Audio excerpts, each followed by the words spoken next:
Hi people, hello, welcome to my channel. My name is Swadha and today's video is going to be a little different video.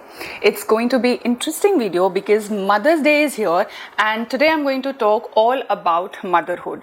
So we are going to talk about motherhood, mom community in general, the support system and so much more. So it's going to be a little interesting video for me, for you, for all the mothers out there, whether you are a stay-home mom, a working mom, a to-be mom, an aspiring mom, a new mom, a old mom. So yes, grab your choice of drink, water, tea, coffee, whatever, because it might be a little lengthy video, but I really hope you sit back and enjoy. Let's begin.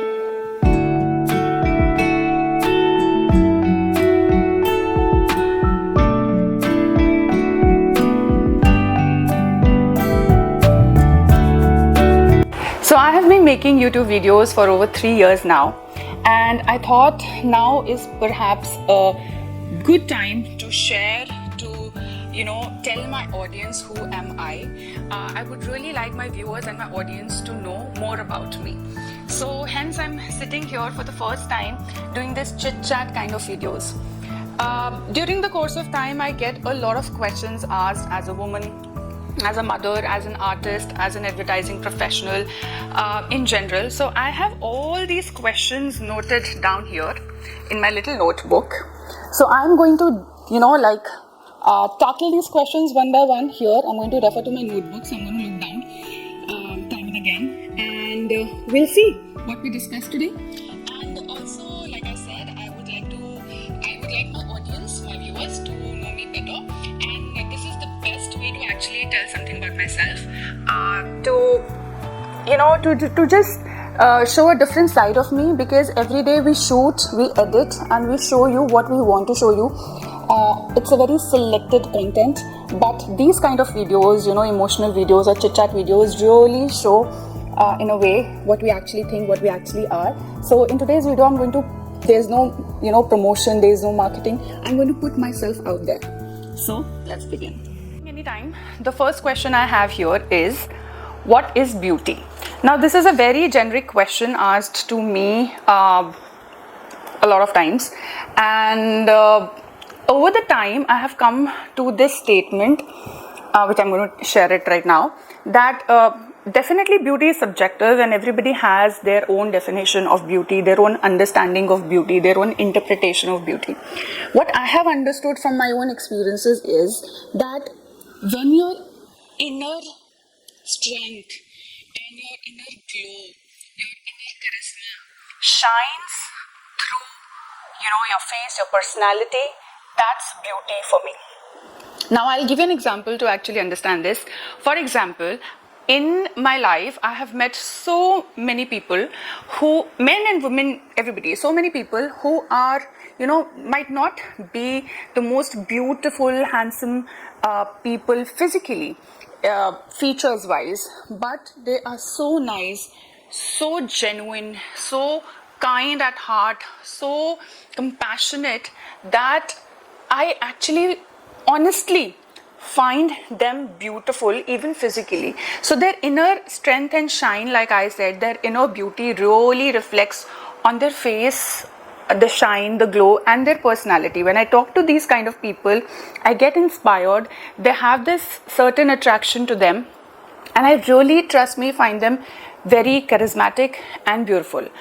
On the other hand, I have example of a lot of other category of people who have impeccable taste in fashion, who use the best brands, who own the best stuff, makeup or footwear or clothes in general, who have very good in-depth knowledge about fashion, who look extremely beautiful physically, but they're very shrewd, unkind, uncourteous, rude, mean. And seriously, after knowing these people for a couple of times, I don't find these people beautiful at all. Like in some meetings, after few conversations, you will understand that, oh my god, like stay away from these people are not beautiful. So this is what I mean when I say, when your inner beauty reflects on your face and personality, that's beauty for me. I hope I made it clear. So the next question is how to get me time while raising 2 kids. Okay, so now this is another question which is thrown at me a number of times because I of course I understand because I have been an advertising professional for 12 years. I am a YouTuber. I somehow make time for my art, for my dance, for my painting, singing, workshops. I take care of the house, I take care of the kids. So it's just assumed that it's easy to do this, but it's not. Of course, something like this takes a lot of effort. The key is anything which you enjoy, like it could be, a talent, it could be a hobby, anything you enjoy, automatically you will make time for it, because that hobby, you don't consider it like a job, you consider it like a therapy. Honestly, when I'm really stressed out, I don't need to sleep. I actually need to do 2 things. I need to organize my house and I need to sit and paint something.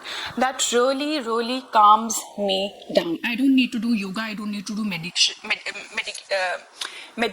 because painting becomes my meditation. So everybody has their own kind of interest, their own hobbies, whether it is, like I said, dancing, singing, painting, running, walking, friends, even shopping, I don't know. Everybody to its own, but everybody has that something, or they should have that something to relax themselves. Now coming and applying the same thing to kids as a mother, because it's a channel which is particularly for the mothers out there. That is the whole point. That is the reason I make sure that more than academics, my kids learn to sit at one place and they learn to draw. They invest time in singing, dancing, outdoor activities, because it is so important for kids to pick up hobbies, what they like. Eventually they'll get their niche, but it is so important to introduce them to a number of things, whether sports or any dance or theater, anything, clay modeling, so that they understand what they enjoy, and then they make it their talent, make it their hobby. And these hobbies and things, help them, give them strength to through tough times. They help them sail through their dark phases, because they will also be adults one day, and they will also understand the value of these small yet important, enriching habits. So yes, encourage your kids to pick hobbies. So next question is, what better environment to raise kids, joint family or nuclear family? Now it's a very nice, fun question actually. The irony is I am raised in a joint family environment, and I am raising 2 kids in a nuclear family. It's just me and Amit in Chennai. Now my story was that I was raised in this joint family atmosphere where I had to adapt and learn and live according to 12 different people. I had to adapt and live according to 12 different mindsets, age gaps, groups. So my dad, my mom, my chacha, my chachi, my grandmother, then my siblings who were way younger to me. Like we have a 6.5 year of gap, and then my cousin. So we all live together.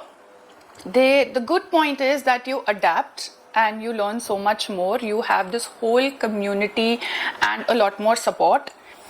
The thing with raising kids in a nuclear family is, which is not bad actually, it is the single focused raising approach. For example, when you live in a joint family, the child is much more confused, because it is not easy to adapt your lifestyle or your needs and the way you think according to so many people.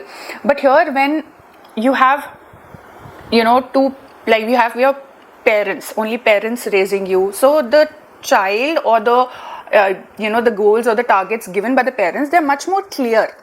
There is nobody to oppose it.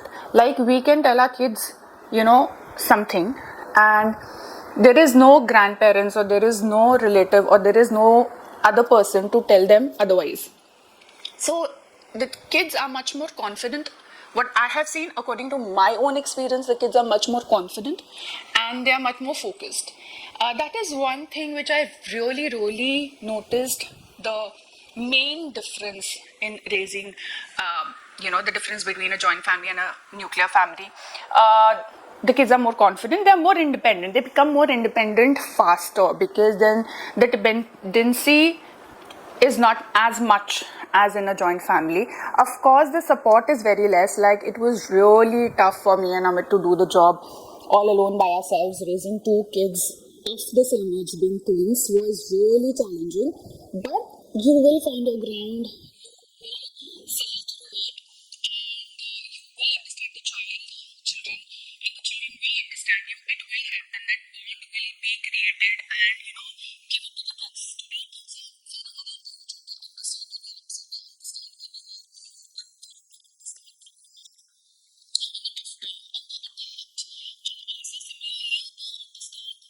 of a happy family and privacy, creating healthy boundaries. So both the systems have their own pros and cons, and just be happy where you are.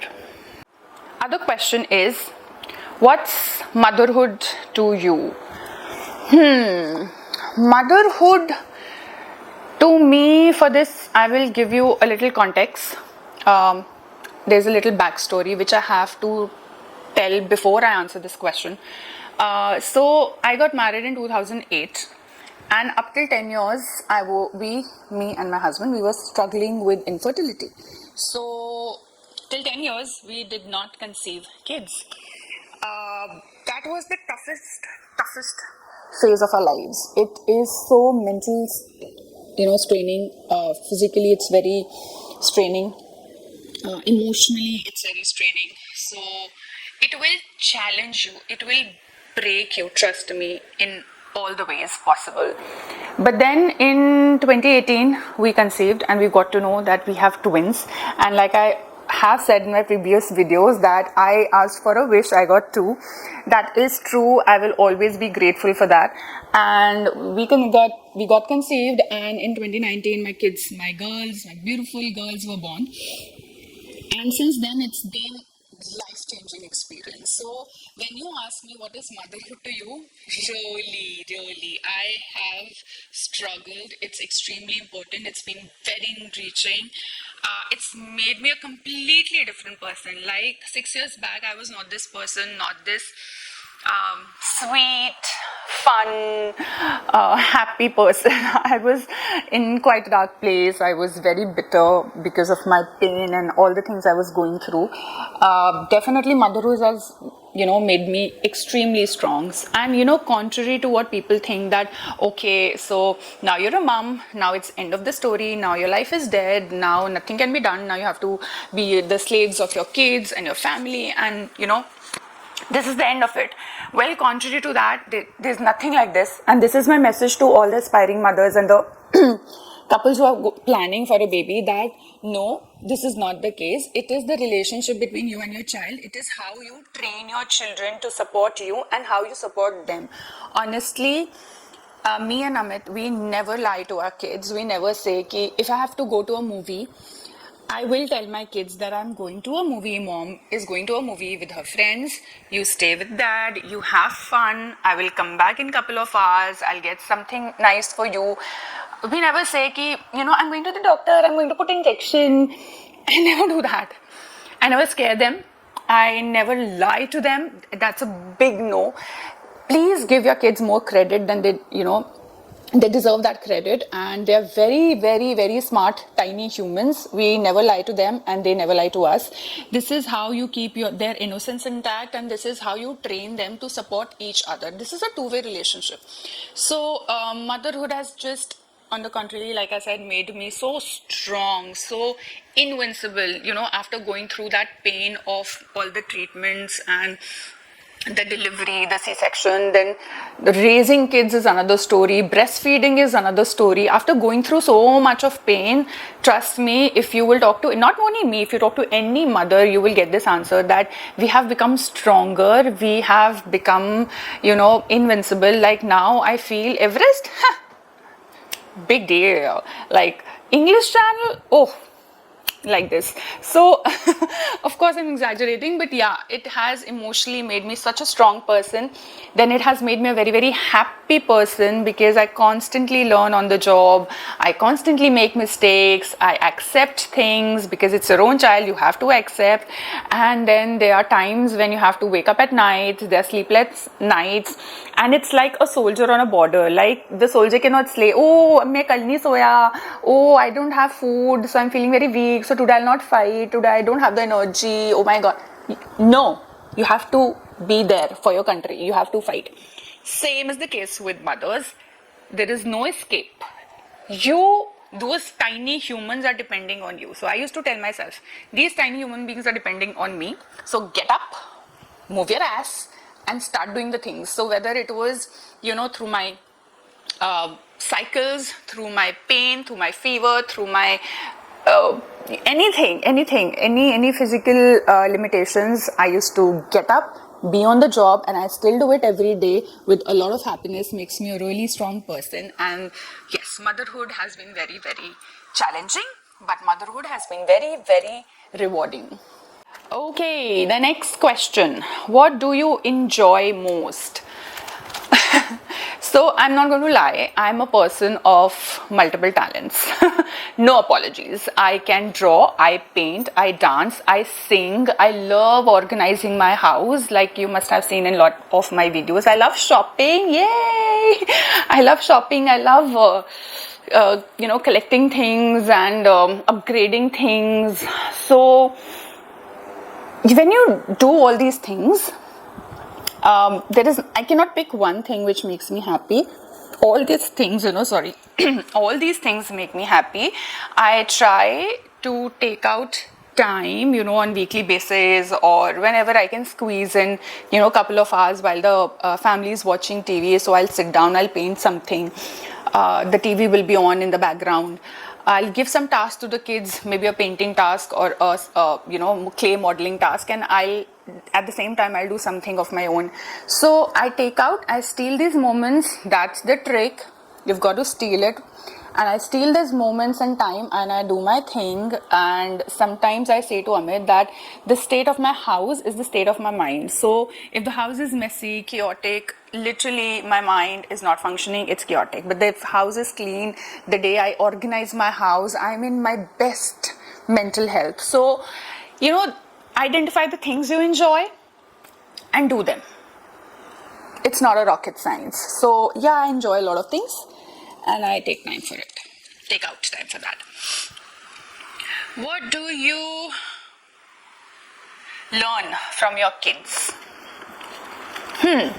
Now this is another question which, my very, very close friend asked me once.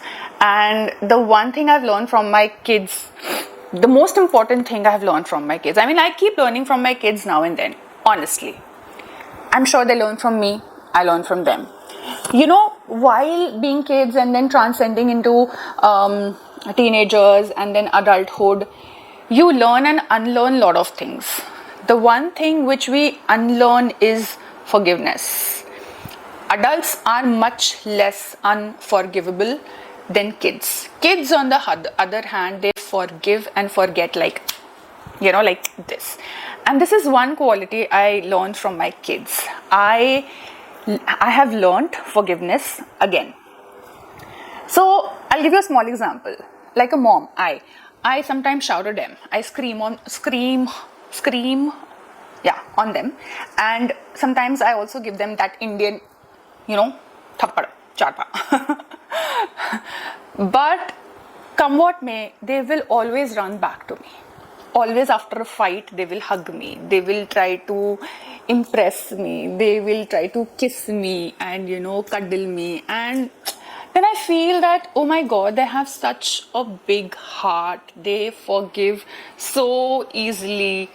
And it's not just with me, it is with their friends. It is with their people they love. It is with their father, with their the family members, their sisters. It's with their teachers, all the people around them.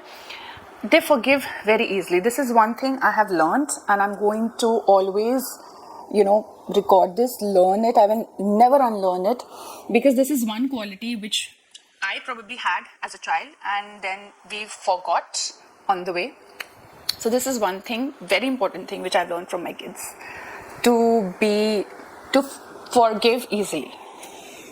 Okay, up next, your best trip till date.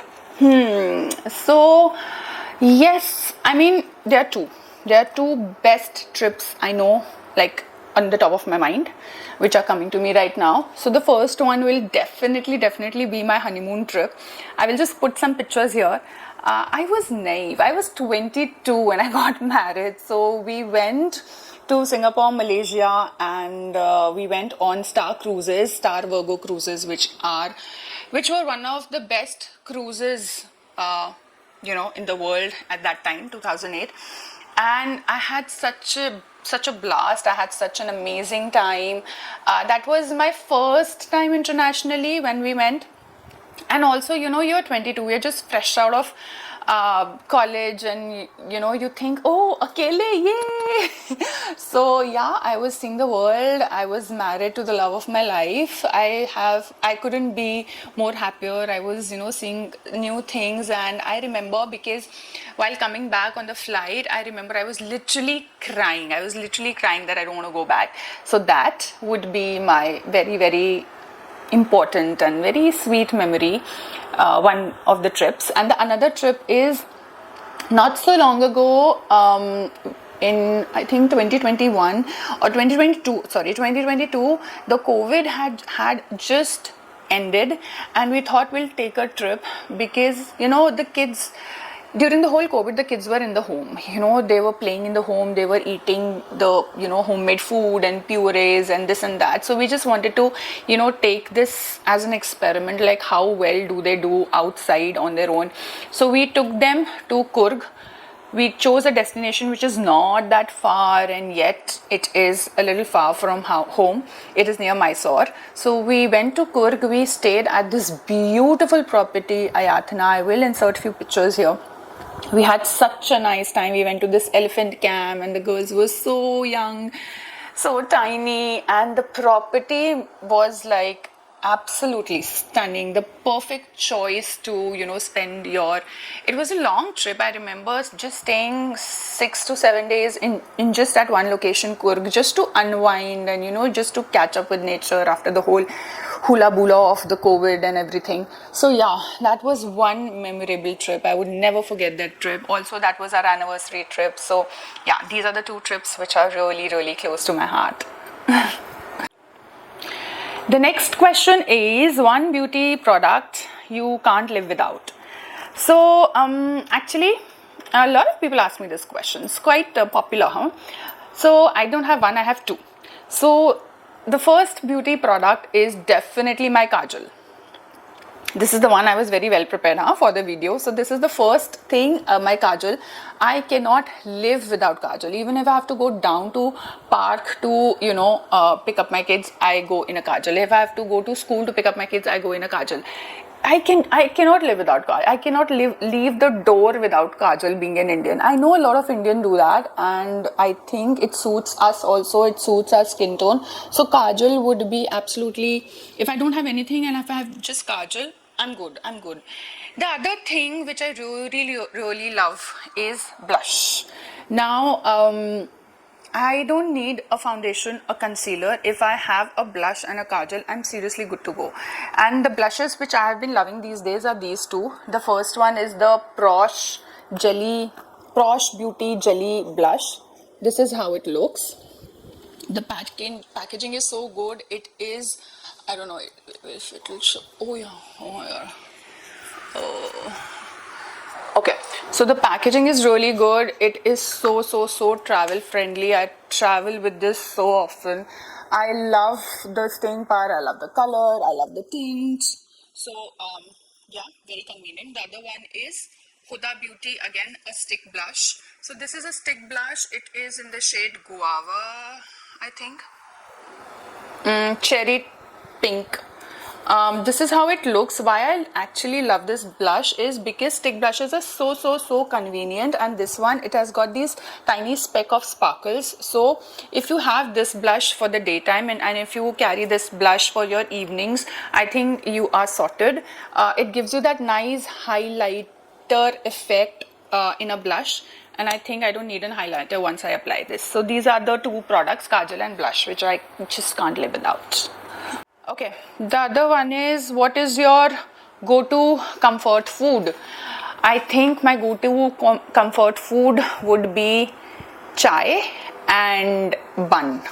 So if I have a bun at home, I'll just quickly make a bun maska and chai. And there are times when I send the kids to park, when they go off to park and I have done everything, I have nothing to do, I treat myself with a nice bun maska and chai. I sit and I put on some nice series and I enjoy my evening. I'm sure you must have seen so many videos and shots of my chai time, because I'm an absolutely chai addict, chai lover. So yeah, bun maska and chai would be my go-to snacks or like a comfort food. Oh, the other one is a very important question. My comments on stay-home moms and working moms. Well, I'm nobody to comment on, but I can, like I said, I can share my experience. Again, I come from a family of working women. Imagine my mother was working. She worked all her life at Airport Authority of India. She worked with them. And then imagine my grandmother was working and she was a cop. Yes, you heard it right. My grandmother was in Delhi police. So I come from the family of very strong women. I worked in advertising for 12 years, but once I got to know that we conceived and they are twins, I consciously took this decision of stepping back and quitting my job, because advertising, I don't know how many of you know, but advertising is not a 9 to 5 job, it's a 9 to 9 job. So with that kind of pressure and stress, it gets extremely difficult. I'm not saying people are not doing that. People are doing it, and hats off to them. But talking about me, I am that kind of person. When I do a work, I want to dedicate 100% of my time and effort to that work. So if I'm a homemaker, I would give my 100% to that. If I'm a working professional doing my advertising game, I will give my 200% to that. If I'm a mother, I'll give my 200% to that. So this is how I am. And since, obviously, because I've struggled so much to be a mom on the first place, being a mother was like a gift to me, a blessing. So not like blessing in terms of saying something, literally a blessing. I wanted to enjoy each and every moment. I am just blessed and I'm grateful that I can take this decision, because Amit works really hard and works really well. He's doing very well in life, so that I can take this decision. He supports me, and there is no good or bad to it. There are equally talented women who are killing it in working area, and there is no harm, or I feel zero regret or a shame in saying that I'm a stay-home mom. Now, the one thing I get very often is there is guilt on both the sides. The stay-home moms, trust me, always get this guilt that they are not contributing financially for the family. And the working mothers go through this guilt of not being able to give enough time to their kids. And it just creeps in, this kind of guilt. We are humans. Even me, I know I'm educated and, confident, but there are times when I feel that I'm not contributing enough. But I would like to say something, that sometimes getting the physical money is not just the only contribution you're making. Turning that money into something is also a kind of contribution you're making, you know. Just adding value to your family, just putting the food on the table, just taking care of the house, the kids, which are very important factor, you know, all that is adding so much of value to your life and so much of value to other people's life. That's a big contribution. And as well, like, I can say this because my mother was working, so, you know, in terms of a working woman, they work hard. They work hard when they are going out and earning, and they come back home with that guilt, and then they work hard at home. So a message out there to all the women who are working and who are stay-home moms, or, you know, homemakers, that there is no end to this. There is no end to this madness. There is no end to this guilt, okay? Who is better and who is doing more. So just be happy in what you're doing, because whatever you're doing your best. I have never met a bad mom. I have never met a lazy mom, because women in general, they give their 100% to everything. And seriously, there is no, like, I mean it, there is no end to this. There's no end to this regret. So do not regret. Learn to be happy. Learn to be confident in whatever you are doing, in whatever space you are doing, and in whatever capacity you are doing. Let me tell you, sometimes the biggest gift you can give to your kids and you can give to your family is the gift of happiness. And it's not their happiness, it's your happiness. Because when you are happy, no, automatically everything will function well. Automatically they will see a more happy mom, they will see a happy person, and that is so important. So if you're a working mother, be happy that you're doing so much. And if you're a stay-home mom, a homemaker, and you're contributing so much, you know, for the betterment of your kids and your partner, and you're adding so much of value to your home, be happy in that. Be happy wherever you are. And the biggest gift you can give to your loved ones is the gift of your happiness. And then I would like to end this video by wishing every mother out there a very happy Mother's Day. I do not know suddenly what led me to do this video. I was feeling very emotional, you know, a roller coaster of emotions in my heart. So I had to sit down and shoot this video. It was long due with so many questions. And I will just insert a clip now of the day I got to know that I have conceived. Now remember the fact that I conceived after 10 years. So warning ahead that it can be extremely emotional, but yeah, I'm going to insert the clip right now. So I hope you really enjoyed the video, and if any form I have touched your heart, if any form you relate to me, then please subscribe to this channel. It would mean a lot to me. You will actually make my Mother's Day even more happier. So yes, take care of yourselves, mothers, please. And that is the only way you will take care of the entire family, if you take care of yourselves. So I will see you soon in my next video. Till then, take care and bye-bye. Enjoy this clip, okay? Smile with me, cry with me, whatever. Bye.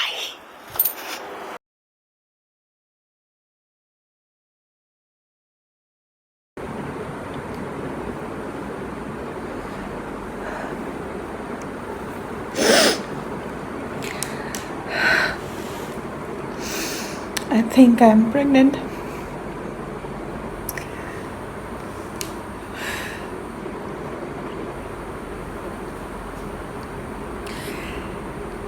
"10 years.